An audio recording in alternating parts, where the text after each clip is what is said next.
So, and it would have been folded, and this is the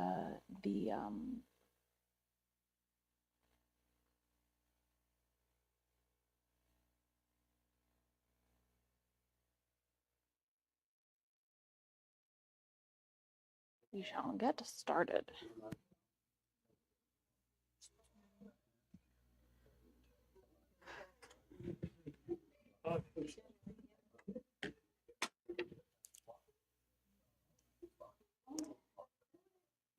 Hello, everyone. Thank you for being here tonight. I am, for those of you I have not met, I am Lindsay Chervinsky. I'm Executive Director of the George Washington Presidential Library. Do we have any first-time visitors? Fantastic. Thank you so much for being here. And if it is your 101st visit, we very much appreciate that as well. For this series, it is one of our Ford Motor Company book talks, and they've been incredibly generous of supporting all these talks. We can make them free to the public. And so we are very grateful for their support, because otherwise it would be much harder to share excellent scholarship with all of you.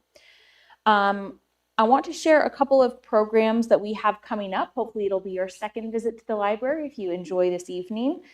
So upcoming, we have on April 7th, we have our brown bag lunches. For those of you who are new to the library, we have a couple of different series. Our brown bag lunches are free events where scholars share in progress projects, things that they are here researching now, that they are working on to either get insight and input from other scholars or staff working, or just to get questions from the audience to get a sense of how those projects are going over with potential future readers.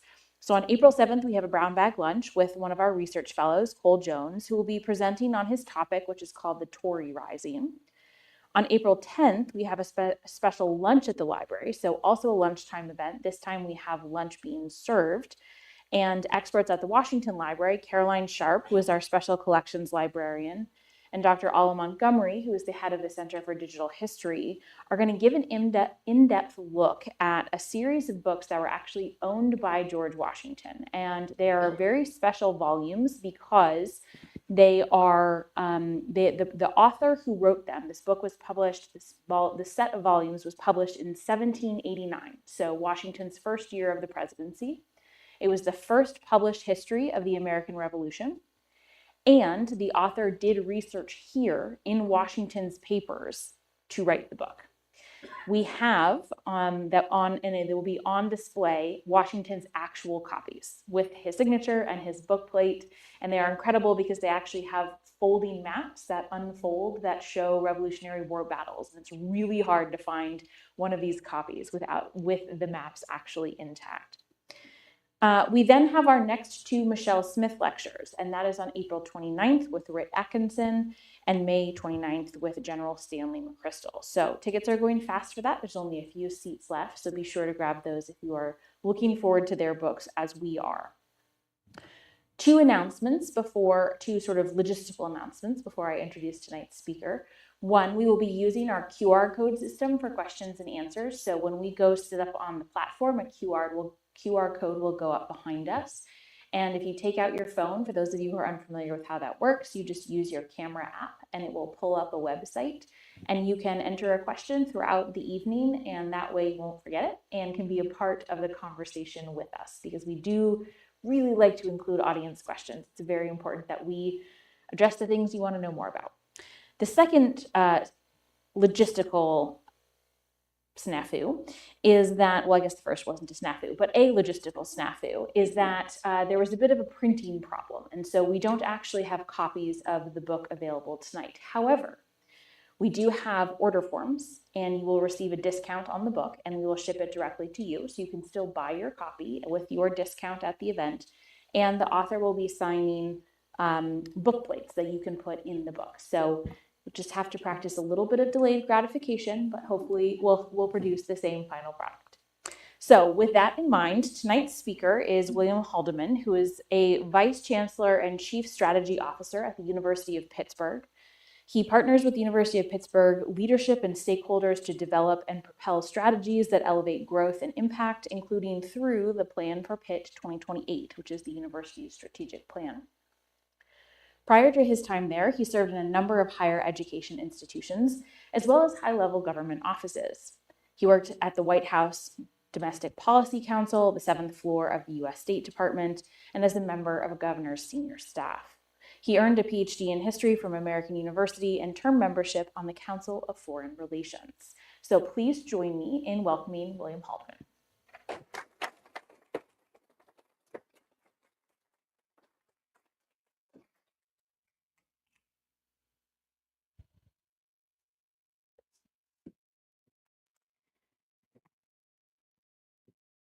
And hopefully when I first came in, the room was a little warm. Hopefully the room is cooling down a little bit for you. We are addressing that. No one wants a hot room for a talk because then you have a sleeping audience for a talk, and that's not anyone's goal. Can you hear me okay? Is the microphone level? Great. Okay, so Bill, let's start with why presidential leadership? Why should we care? Because I think over the course of history, you see how transformational it can be. So these 6 leaders that I've chosen in this book are all leaders that have developed some kind of leadership quality, all unique, all different, but it's transformed America. And I think that is an inspirational, that's a hopeful spirit out of this book, that you see that leadership matters, character matters. And that's what I would say about that. Excellent. Can you tell us a little bit about how you selected these 6? There are, 46 people to choose from. Why did you choose these ones? So you see the C-SPAN polls, the Wall Street Journal polls, the presidential historians, and there's generally 10 to 15 presidents you'd see in the list. So I wanted to go look through those particular leaders and see what was it about those leaders in those key moments? What were the most transformational moments among those top presidents? And that's essentially how I looked into how what presidents to pick. But also you want to look at what are the best moments in American history. So to walk with Lincoln at Gettysburg, to walk with George Washington in what I would argue is the most important presidential decision ever, was his decision to step down after 2 terms. These types of stories, these types of presidents, it's a hopeful sentiment, and that's why I chose the leaders that I chose. Well, I love that you are focusing on hope, because I think we can all occasionally use that, especially when we're talking about politics, and it's a good reminder that there is a lot of hope to be found in the past. When you were selecting them, you did something which I think is really interesting. You describe both a characteristic, but then you also focus on particular actions, particular documents. And I want to walk through all of them. But before we get to them, you bring a different perspective to writing history books than some of the other people that join me on this stage, which is that you've actually served in government. You've actually seen, to quote the great Lin-Manuel Miranda, how the sausage is made. And so I'm wondering if you can tell us first a little bit about your background and then what you bring from that to your writing. Sure. So I started my journey with a PhD in American history here in this town. So it was through that experience I got to work at the White House and the White House Domestic Policy Council, which was one of the most amazing experiences. As someone who studies this stuff, who embraces and loved presidential history for as long as I can remember, to have the opportunity to work in the White House was the greatest thing that I could ever. To this point of my career, I get goosebumps having that opportunity. But had the opportunity to serve that, and then also serve at the Department of State as well. So I got to work on a lot of different ranges of issues. So one of my roles was to restore Iraq's international standing in the UN.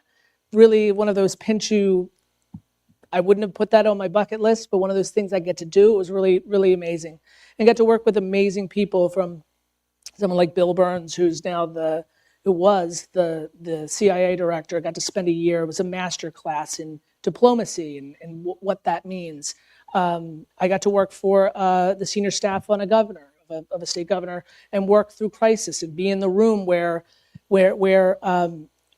well, as you say, where it happened, but to be in the room where there's crisis for real people, from a hurricane to whatever that is, having that experience, and then working for university presidents. So I've got to see crises from the housing crisis to some things like WikiLeaks, to things like Superstorm Sandy, to being at the University of Minnesota and George Floyd. So being blocks away from that. So you're dealing with a range of issues and seeing these things. And I think it only helps you in terms of writing history in that sense, because you're getting a sense of the flavor of decision-making of leaders in those moments. When you were working on your PhD, did you have a sense of what those rooms were, the rooms where the decisions were being made? Did you have a sense of what that looked like, and how did it accord with what you actually then experienced? What was different and what was the same with what you sort of expected based on your reading? I spent my dissertation writing about presidential decision making. So I looked at it was the Nixon administration's policy around Vietnamization. So it was the policy of arming the South Vietnamese to fight the war against the North, and our policy then of Nixon's decision making around that to basically extract the United States out of that war.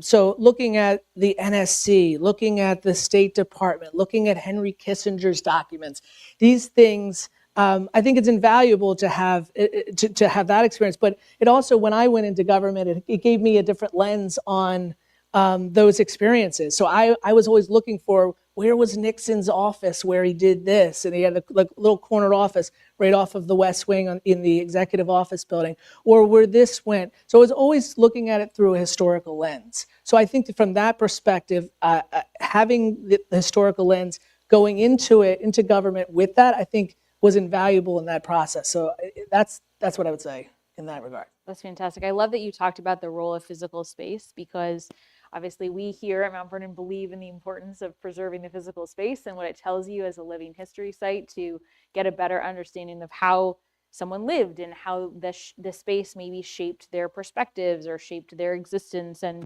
certainly I think that's true, especially in places like the West Wing, where maybe our vision of it is more based on television than perhaps reality. Sure. Okay, so you had a sense of how you studied presidential decision making, then you watched decision making in crisis. What are the key elements of crisis decision making that we should know about?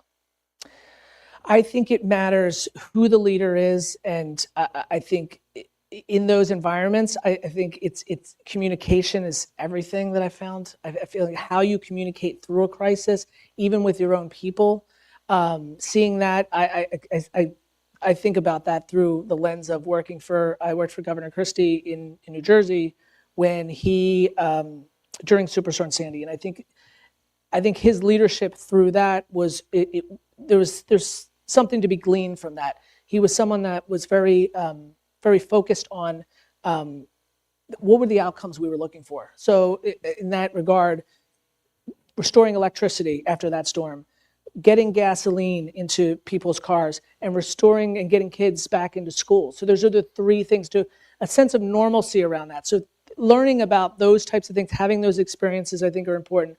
But I think every leader is different.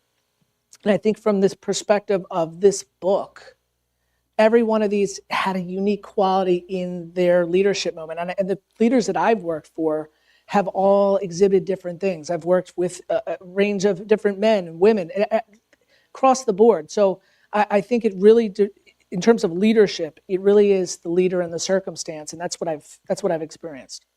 Okay, so let's go through some of them, and perhaps you can tell us a little bit about the skill or the characteristic that you emphasize, and then what is the moment that you think highlights that and why you picked it. So we, of course, we'll start with George Washington. We applaud you putting him first. And you pick Washington and judgment. So why judgment? Why does that matter to Washington? And what is the moment that reveals that? So I think judgment is the most important quality a president can have. So you can look at, if someone is beaming with confidence, but they don't have judgment, you can boldly lead the nation in the wrong direction, right? If you have ingenuity but no judgment, you can innovate in all the wrong places.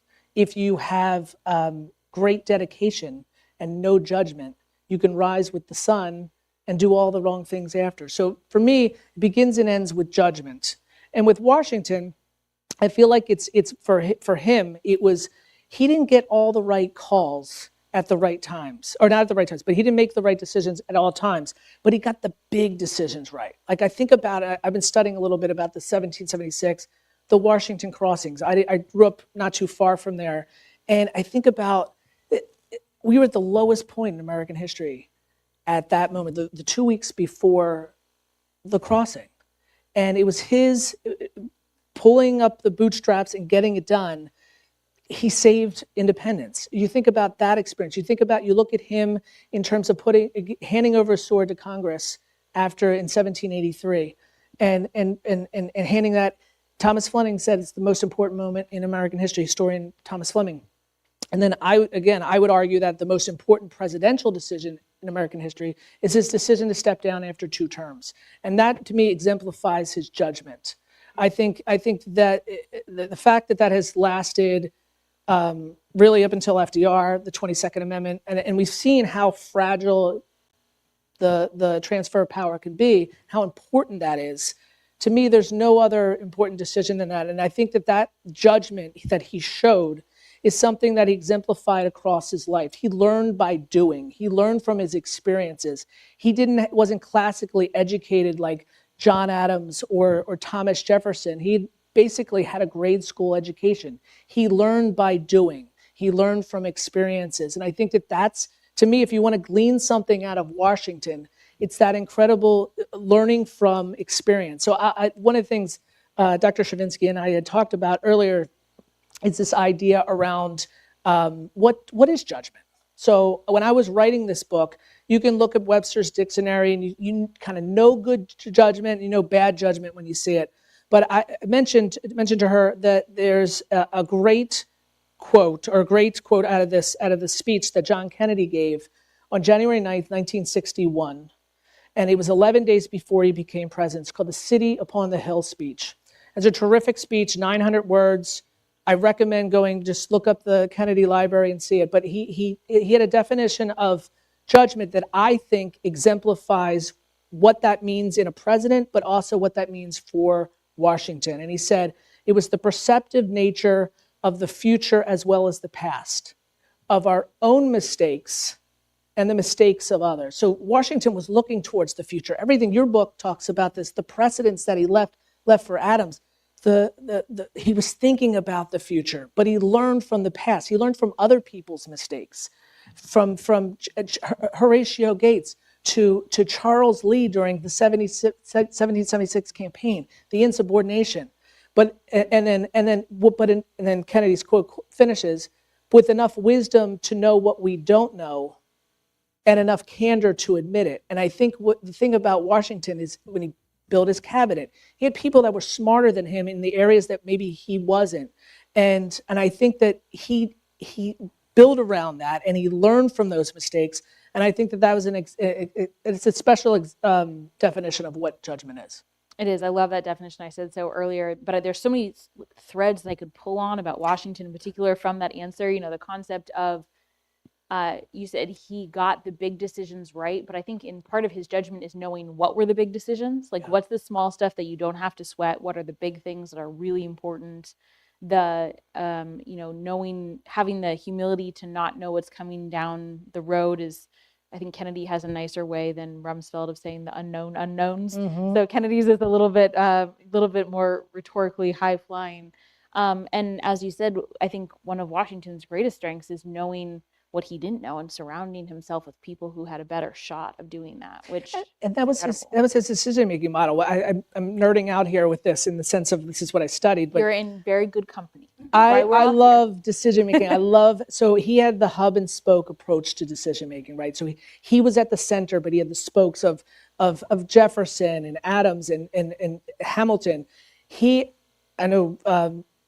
I won't get into too much Jefferson tonight, but Jefferson has a great quote about, he felt that Washington's greatest part of his character was his prudence, that he never acted until every circumstance or every consideration was maturely weighed. And I think that when you look at Washington, and if you're a leader, to me, that exemplifies it. But once he made a decision, though, he also acted and never looked back.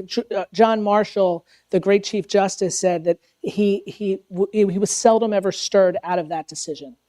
So once he got everything he needed to make a decision, and then he acted and didn't look back. And I think that's part of why did he get some of these things? Like, what were the moments? I just think Washington, to use a more common term, I think he was clutch. I just think I love that. I just think if you think about that from a sports metaphor, you look at someone like Michael Jordan, right? Never lost in the NBA Finals. He could have went 3 for 16 from the field that night. But he was the person you wanted with the ball in their hands when it mattered. And I think that's what George Washington, that's what he represents to me. He was the person that was clutch, crossing the river in Washington's Crossing, handing over a sword, knowing when to walk off stage. He wanted to retire 4 years earlier and didn't because of national unity. To me, that's clutch because he kept the nation together. Everyone said he was the glue holding the nation together. He was, and again, another moment when he was clutch. I think that's going to be our 2026 model. 2026 clutch.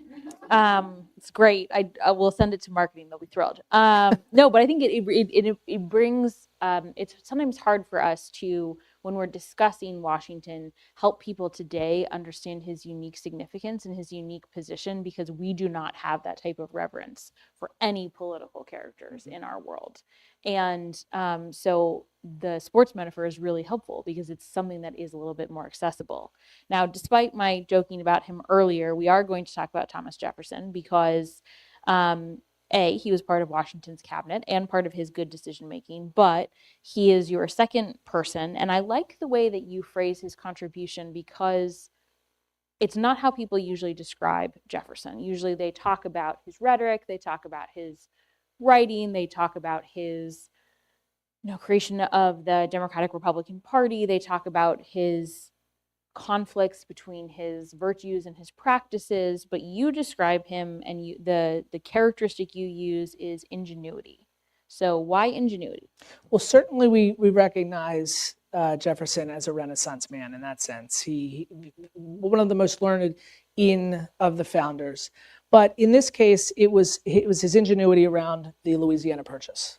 So at that time, after he won in 1800, he said, basically there was a letter that said, "We are safe, we are in port." He didn't see anything on the horizon that was going to jeopardize the United States at that moment.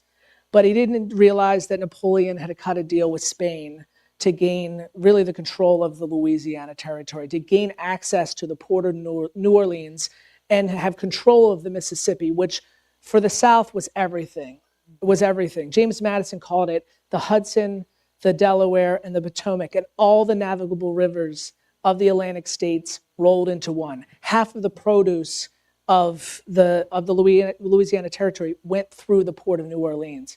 And Napoleon wanted to set up a colony there. He wanted to send 8,000 troops into New Orleans at a time when New Orleans had 7,000 people. Like it was a crisis. And Jefferson had spent 5 years in France. He understood the culture. He met most of the players that were in the game. He knew that this was the existential threat of his administration. So he sends this letter in April 18th, 1802, not too long from this time of year.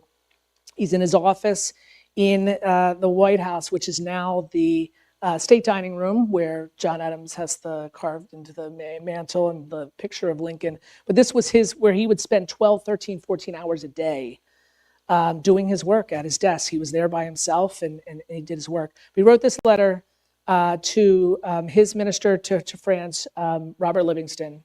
And in doing so, he laid out what he felt were the stakes that were at play and how he wanted Livingston to pursue the diplomacy around the Louisiana Purchase. But he also was smart because he had a friend named Dupont, a Frenchman that he met when he was in France, to serve as a back channel. So to not only deliver the démarche, the letter to his minister secretly, but also that this person would then work in the French ministry to back channel to Napoleon. Because one thing you couldn't do in that day, you couldn't embarrass Napoleon. If you embarrassed him, if Jefferson had slammed his hand on the table and went before Congress and said, "We need to do something about the French," Napoleon would have been an act of war. And he didn't want to do that. So he worked this back channel with Napoleon.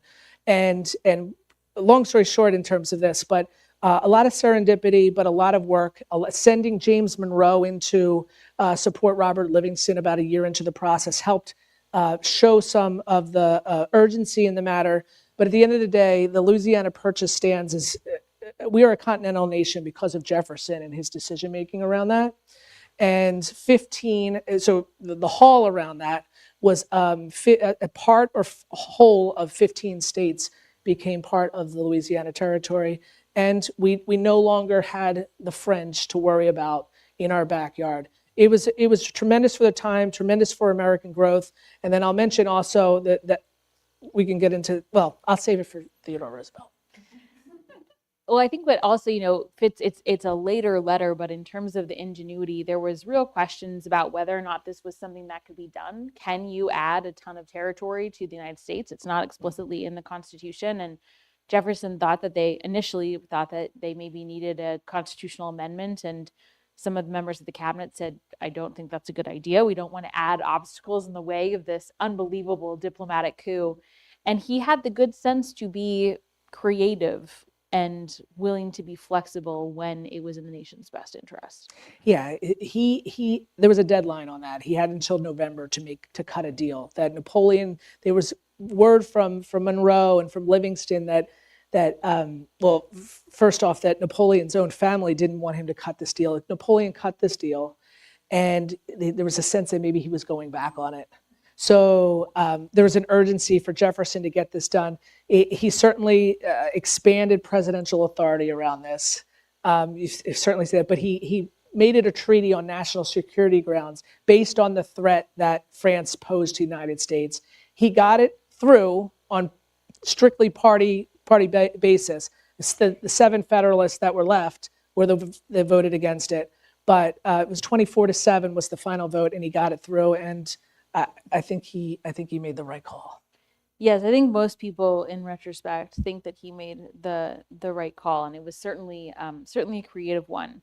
Okay, so our next president, I think, belongs in any book on great presidents, which is Abraham Lincoln. And I said this to you earlier, but I think it bears repeating as part of this conversation. There are lots of things that we can say about Lincoln, that he was an exquisite thinker and a brilliant writer and a really compassionate and moral wartime leader. But the word you use is dedication. Why dedication? Because it's something that Abraham Lincoln had exhibited throughout his life. He was dedicated to the Bible. He was dedicated to his mother, he said, all that I am, it's because of her. He was dedicated to his father, who he didn't have a really good relationship with his father, but he was 17 years old. And in that time that he had to offer his father another year of labor, and he moved his father and his family from Indiana to Illinois, and he honored that. And another great example is that Abraham Lincoln early on had a general store in New Salem, Illinois, and it didn't go so well for him, and he said it winked out, and he had a string of debt around that, which he called his national debt. But in that time, people would cut and run. In the frontier, if your store ran out, you would go find someone. You go the next state over. But he believed in staying true to that. He paid off his debt, and from that, he became Honest Abe. So there's just that level. He served his country in the Black Hawk War. But ultimately, it's this dedication that came through in securing the Union, right? So his whole thing was to make sure that the nation stayed together. That was everything to him. And I think that the Gettysburg Address, which came 4 months after the bloodiest battle in the war in Gettysburg, defines his dedication for the ages. So part of my fun in writing this was walking his steps in Gettysburg and going through and experiencing what he was experiencing. And the chapter that I wrote on him walks people through that experience. But it's his speech. It's 272 words. It's 10 sentences and 4 paragraphs. It's half an op-ed. It's nothing. To me, it's the greatest eloquence of any president in American history. But in a speech of 272 words, he used the word nation 5 times and the word dedicate or dedicated 6 times. That's what that meant. He didn't use words. He wasn't using first person pronouns, nothing. It was about the nation, and it was about being dedicated to that cause and dedicated to keeping the Union together. And that's, to me, that's why I chose what I chose. The next one is Theodore Roosevelt, and you identify Theodore Roosevelt with courage. I think most people would probably think of him as being physically courageous. He was famous for his hunting trips out west. He went down the Amazon and nearly killed himself. And he, of course, his Rough Riders in Cuba. But you were talking more about political courage here. Mm-hmm. So why political courage, and why is that important to presidents? It's huge. I think we all could use a little more of that in wherever we are, in that sense of having the ability to do things in the sense of feeling what we're passionate about, right? If these are policies that we believe in, this is what he believed in. So I'll take you back. It's September of 1901. William McKinley had just been assassinated. Theodore Roosevelt is 42 years old and is thrust, and he'd been vice president for less than a year, and now he's thrust into the presidency. And something that he felt really strongly about. So he turned 43 in October, and in December he was due to give his, what is now considered the State of the Union address, which was then just an address to Congress. And it wasn't something that, in the time, it was something that was read in the Senate and the House. It wasn't until Woodrow Wilson that the practice has become to speak before both chambers. So it was read by the clerk of the Senate and the clerk in the House. And in this speech that he provided to the Congress, he spent I should just say, for one quick clarification, Washington and Adams read their addresses out loud in person. They went and read them like ours do today. And then Jefferson went to the written model until Wilson. Just wanted to make that one quick. And do you think that was because Jefferson didn't like public speaking? I think it's partly he didn't like public speaking, but he also thought it was kingly, because the king used to go to Parliament and give addresses. And so he thought it was monarchical in practice. And so he went back to the written form. So in this address, he does a grand eulogy of McKinley. But one of the things that he pulls out in terms of having courage is he believed at his core around this aspect of conservation and the development of the West. He believed that in terms of water and irrigation was going to be the key to the growth of the United States over the next 100 years. And in that, he took 11% of that draft. I'm sorry to be technical and mathy on you guys, but 11% of that draft talked about these two issues, which he found fundamental to America's growth. These weren't issues that were talked about in the cloakrooms in Congress, but it's something that he felt passionate about. And I would take you back to the story of when his wife and his mother died in the same house, 1884, Valentine's Day, and he strikes a big X in his diary and says the light had been taken out of his life. And he travels to Medora, North Dakota. He finds himself in the frontier. And through this, he gained great appreciation for the forests, for water, for wildlife. And in this address, he pushed this 2.5 months into his presidency. He was going to lay into this to the point where a lot of the Republican establishment that he was part of, a lot of them were older and more seasoned, were surprised that he was putting all this passion into this address. But it turned out that it certainly, I think we look at him as a conservation president. We look at, as I mentioned earlier, I think this is the fulfillment of the Louisiana Purchase, that what the 150 national parks that Theodore Roosevelt that he created is the amount of basic landmass from Maine to Florida. So you think about how much of that has been preserved for posterity. And it makes me think about the 6 presidents in this book and this idea around the future and thinking about generations upon generations. When he was establishing these national parks, he was doing so thinking about what his children and their children were going to enjoy moving forward for the rest of their lives and beyond. And I think that that's a great strand through this book, is this idea that they're doing this for the future generations. And I think that he took political courage to do that. And I think today you think there's a buffet of issues that we have that are outstanding that we think about.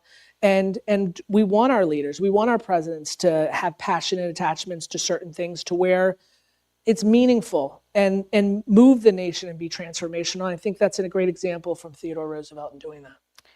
Yeah, I took from that section, and I think you're right that it comes from a lot of them, the importance of long-term vision, not just for their entire careers, but for their children's and their grandchildren's lives. The ability to get beyond the petty political squabbles of the moment and to really think in the long term is so essential to the decision making that you're talking about.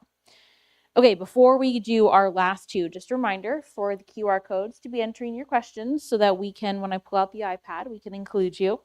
So our next one is TR's cousin, FDR, and you chose confidence for Franklin Roosevelt. Why confidence?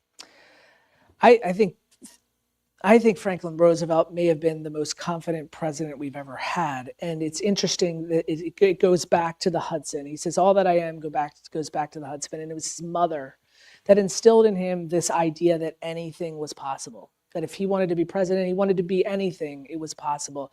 And he just had that emboldened confidence throughout his life, even in the sense of the polio, getting polio, he was still able to maintain that confidence and become president even after that.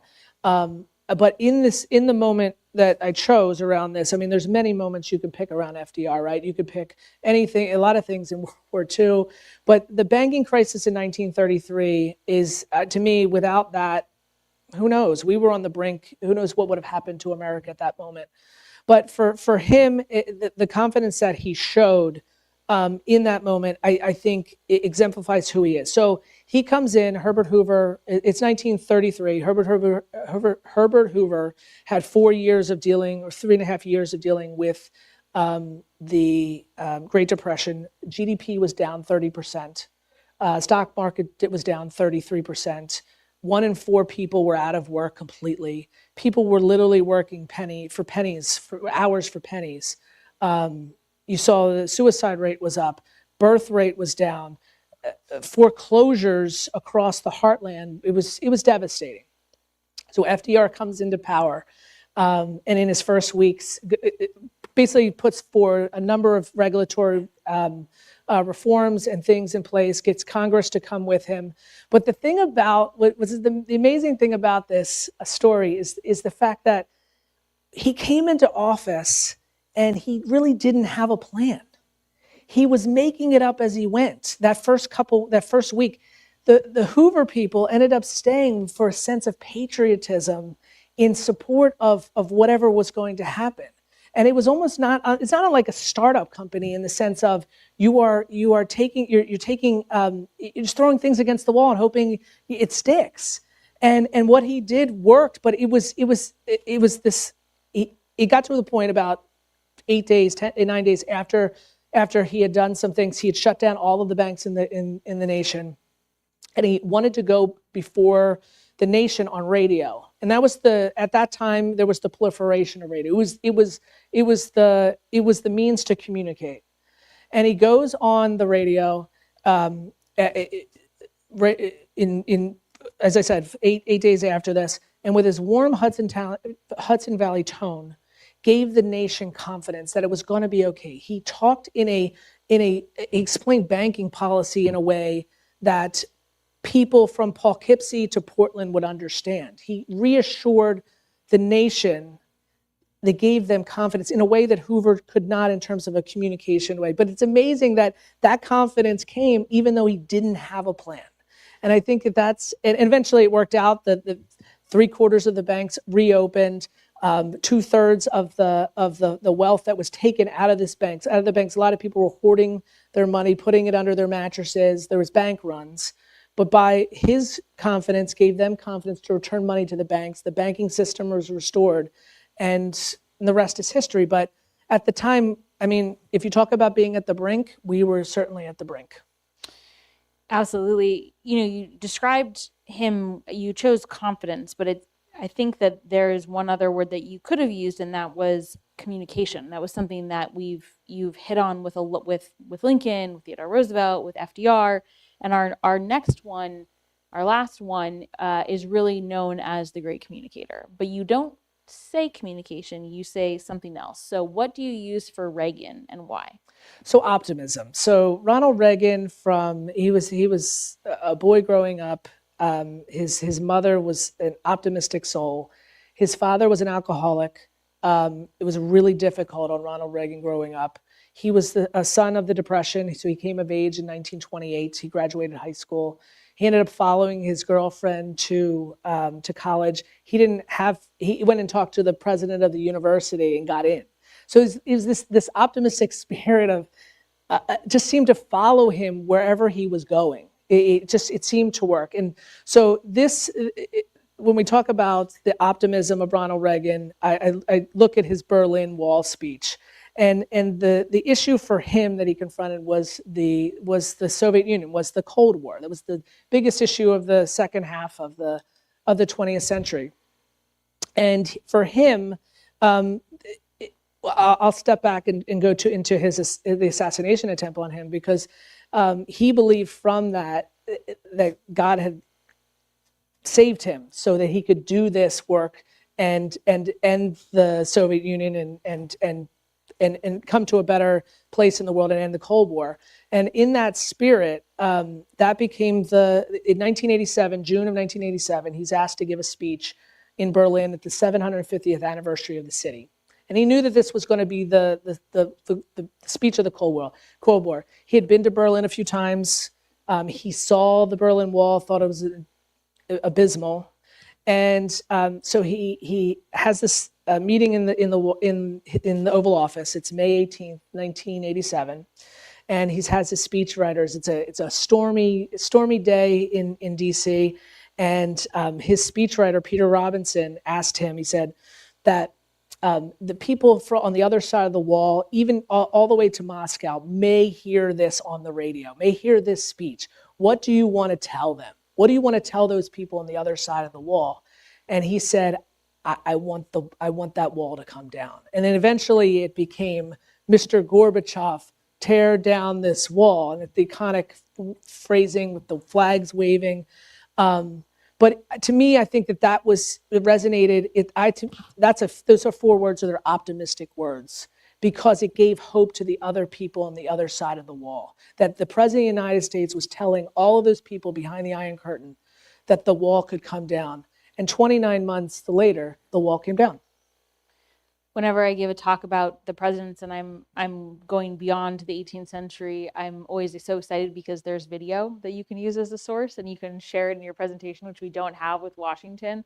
And that is always one of my very favorite sources, because it looks like it's in a movie. Mm-hmm. It just, you can't make this stuff up. It's unbelievable. The amazing thing about that story I didn't say is that, so we talk about government experience, and I've had the experience of walking the halls of the State Department, working with embassies, working with the National Security Council, seeing how they work together in terms of developing policy. Nobody, to a person, wanted him to say those words. Everybody wanted him to hold back. So it was the Secretary of State, no.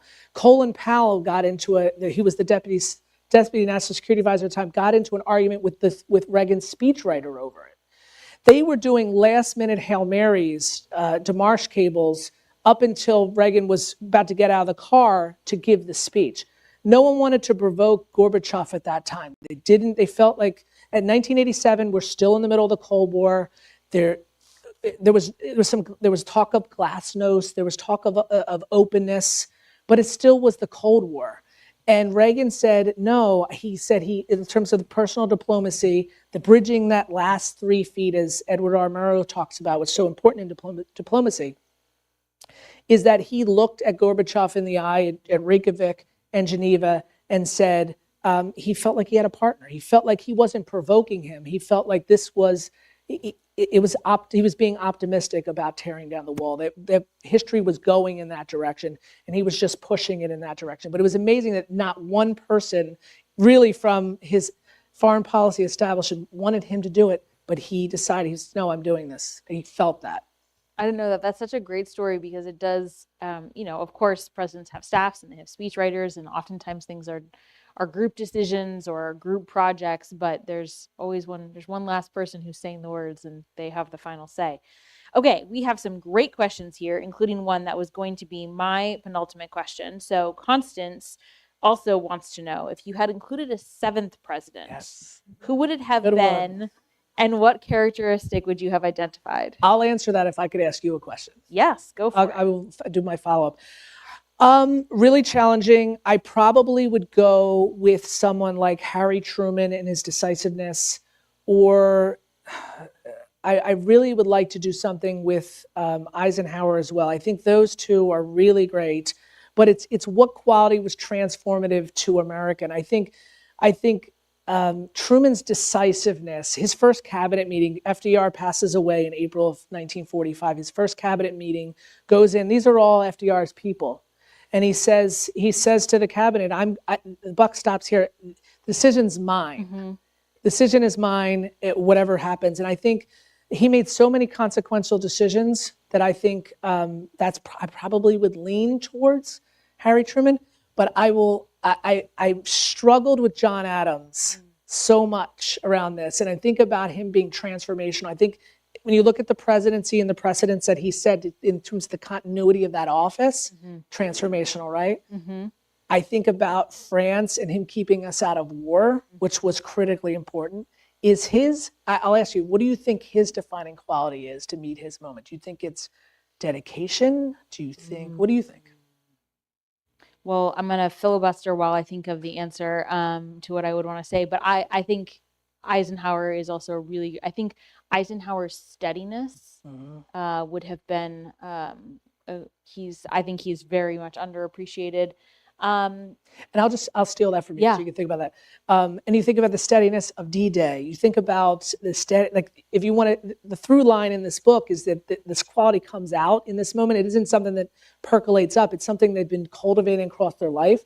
You talk about Eisenhower and being steady. There's no one more steadier than D-Day and what that meant. And so, I'm with you with Eisenhower. I think with Adams, this isn't one word, but he had a righteous stubbornness that was, to your point about coming out throughout the entire life. It first really shows up after the Boston Massacre, when he's willing to be unpopular because he believes he's doing the right thing. So provides legal counsel for the British soldiers to prove that the colonies and this resistance movement is one based on principles and the rule of law. It is not based on mob passion. And even British soldiers will get fair trials here in the colonies.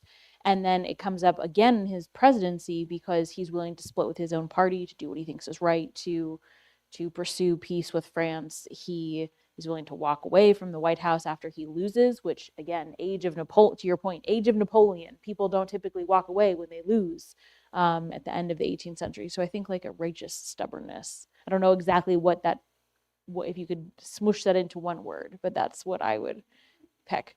Okay, next. Thank you for that question. Next question. By an anonymous asker, is there a leadership trait that is usually regarded as a positive that you think is a negative or you disagree about?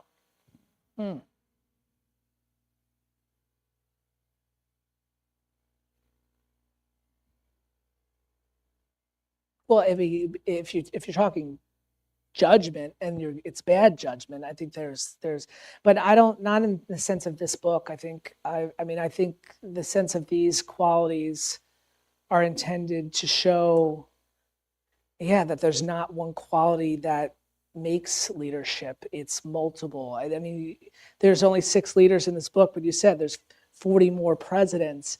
This book doesn't look into every president and every quality, but I think it would be judgment in the contrast with bad judgment, I think. Mm-hmm. Jordan wants to know what surprised you the most while researching the book. Surprised me not so much the research. I think what surprised me in the reaction to the book is the fact that so many people don't know the story of the Louisiana Purchase.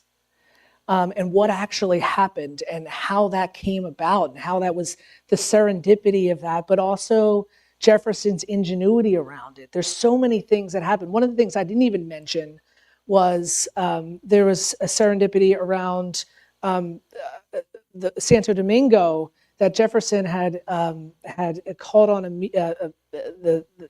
called a meeting in 1801 with a Frenchman named Pichon, and well, you would know this from Adams. Adams was supporting Toussaint, yeah, and then Jefferson flipped that. Mm-hmm.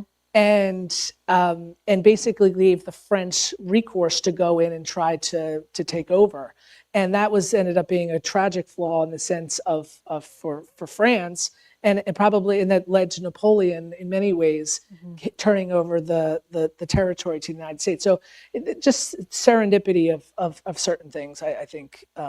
Surprised me around some things but I think the Louisiana Purchase, the fact that I was happy that people come to me and say, I didn't know that about that story and such, and that was fascinating. I also didn't know that, and as we just mentioned, that particularly Reagan, that he was basically the only person that said, I'm going to do this. And he didn't have the support, and that doesn't usually happen. From my perspective, decisions through the National Security Council, or they'll run through state and then through the National Security Council to deputies committees, principals committees. It works through a process to where there's pretty much, it gets to the president, it's making the call. But he just disregarded all of that and said, I'm doing it. So I think looking at the political courage of presidents, I think some of the stories I didn't know, and I think some of that surprised me. Just one further background bit about Santo Domingo, which had declared independence as Haiti. Adams had sort of offered unofficial recognition and signed a trade agreement. It was the first recognition that the United States had offered to a Black-led nation. And what Jefferson was giving permission France to do was to try and reassert slavery in Haiti, and because he did not want to acknowledge a Black nation. So it's another point in Adams' favor and minus in Jefferson's category, just in case anyone was keeping track, especially at home. No more Jefferson. Mostly it's in good fun. Okay, so next question by Jane. How can educators tune in or teach leadership attributes linked to the presidents that you have identified? How can they bring it into the classroom and help students maybe either understand it or incorporate it into their daily lives? Well, I hope these stories help that, right? I think this book is written from a lens of for casual readers, but also academic. So it's academic focused this has been peer reviewed, right? It's in the peer review process that academics read this and provide notes to you about what they think about it, what they like and what they don't like about it. And then you have the choice to accept some of it or not, or however it works. And in this case, it was really good feedback and advice. But this was written for the general reader. That's the hope of this, is that people will pick this up and read these stories. And I think what's important about this, and one of the reasons I wrote this book, is when you talk about, I wanted to learn what was one thing from Washington that I could pull out for my leadership journey. What about that? And how can Washington help me meet my moment? And I think that's important to think about that for yourselves. I like to think that I haven't met my moment yet. I think maybe that's an optimistic phrase, and the sense of Ronald Reagan's optimism around the best days are yet to come. But when we think about these qualities, can they help us meet our moment? Could they help you in thinking about whether that's in your family or in the classroom? Whether that's in a boardroom, it's taking a moral, ethical stand. What am I cultivating in my life right now that is going to help me meet my moment? And I hope that's the same for you when you think about that, because I know I'm probably cultivating something, and I'm sure y'all are doing the same. So Michael has a really interesting question that I want to add on to. So he asks, is preparing for a successor a failing of many American presidents? How key is this in leadership? And so the addition that I want to add is, to what extent do presidents have an obligation to prepare a successor, or is that an electoral process? And so how do you think of that succession planning as part of presidential leadership? That's a great question. I mean, I think about that in my day job, right? If someone's leaving, if it's a dean of a college, who are you recruiting? Associate deans that can do that job. I think the first person I thought of was Ronald Reagan, and because it was successful in that sense, Ronald Reagan into George Herbert Walker Bush. They had a great relationship. They met once a week. One of the things that George Herbert Walker Bush would say was one of his favorite things was the opportunity, the discussions that they would have. That Ronald Reagan and him had great lunch discussions where they would. It was about family and faith. It wasn't just the job. It was personal, and I think that is important in terms of that transition. I mean, he was carrying on Reagan's the 8 years, that legacy. And then maybe you look at something like Bill Clinton and Al Gore, where it wasn't successful in the sense that Gore didn't continue on, or if you look at Secretary Clinton in that sense. I mean, to me, I think if I was president, I would want that. I think you want to extend your legacy because, I've seen this presidential administrations when they end and then they transfer to the next across parties. I've seen that with state governors and how you go from one party to the next. And what happens is the next party just comes in and they're eliminating all your executive orders. They are flipping all of anything you've done from a policy perspective, they're flipping. So the progress you're actually making around some of this stuff doesn't happen. And for me, that would be the first thing I would want to do is to ensure that continues, because you want to have someone that you trust. And again, that's the day job thing, but I also think that's critical for the presidency too. I'll ask you this. Do you think that I have my own answer to this, but do you think that George Washington was prepping John Adams for that? No, he was not. He didn't really talk to him about anything. He didn't include him in a cabinet meeting. He didn't tell him that his cabinet was terrible, and he was going to be inheriting a mess. And I don't know how much of that was that he didn't want to interfere. He didn't think it was his place. There wasn't a tradition yet. How much of it was that he and Adams just weren't that close. And so, I'm not really sure where that lack of communication comes from, because had they actually talked, they would have realized that they agreed about almost everything. They were very different people, but they were in agreement on almost everything, especially with foreign policy, and would have, I think, had a great time having those conversations. However, that transition looks freaking fantastic compared to FDR and Truman. So yes. That's probably the low watermark of what not to do when you have a successor of your own party. Especially at that moment, it's 1945. Nuclear age is right before you, and he was completely kept in the dark on that. And FDR knew he was, maybe there's disagreements about how much he knew about his health, but he obviously knew he was not a well man. Whether he knew it was, fatal is, I think, a question for debate, but it was clear that he was not super healthy. Okay. Then you also look at Jefferson and how Jefferson to Madison to Yes. Monroe, and it could have been to Jackson, but John Quincy. That's true. Yeah. That's true. Okay. So Lindsay has different Lindsay out there has a very fun question. If you could have dinner with these presidents, one or all of them, what questions would you ask? Oh, goodness. I will. The complete nerd in me would be asking about their process and decision making.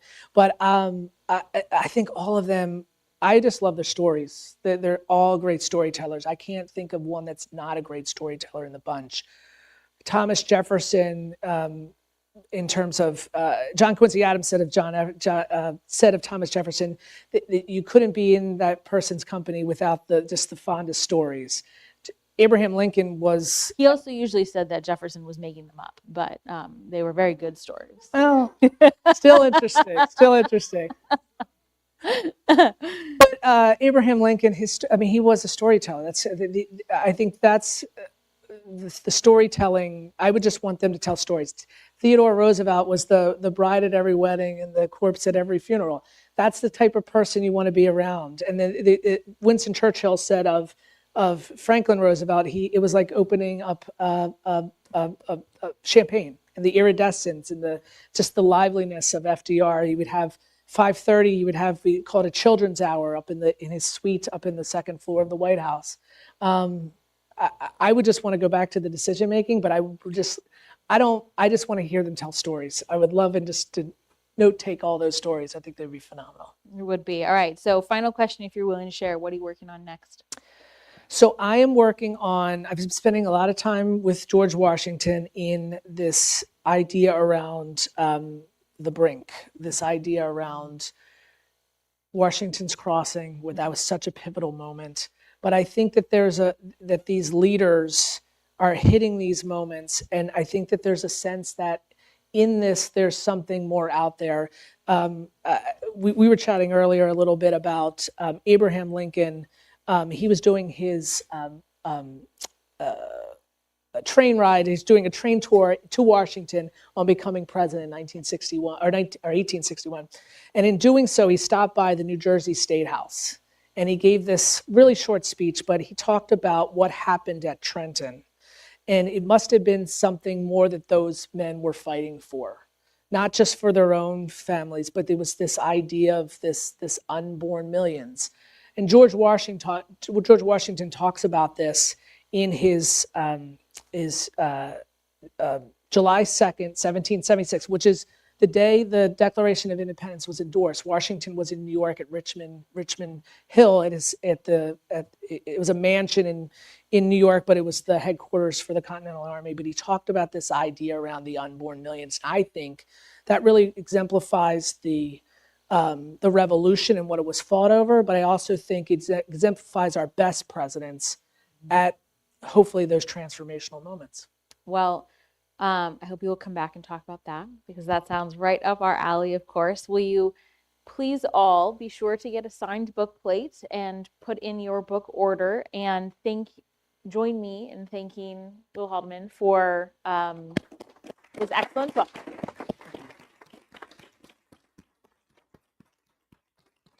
So we will set up a signing station for you right here. Okay. Go purchase there. And then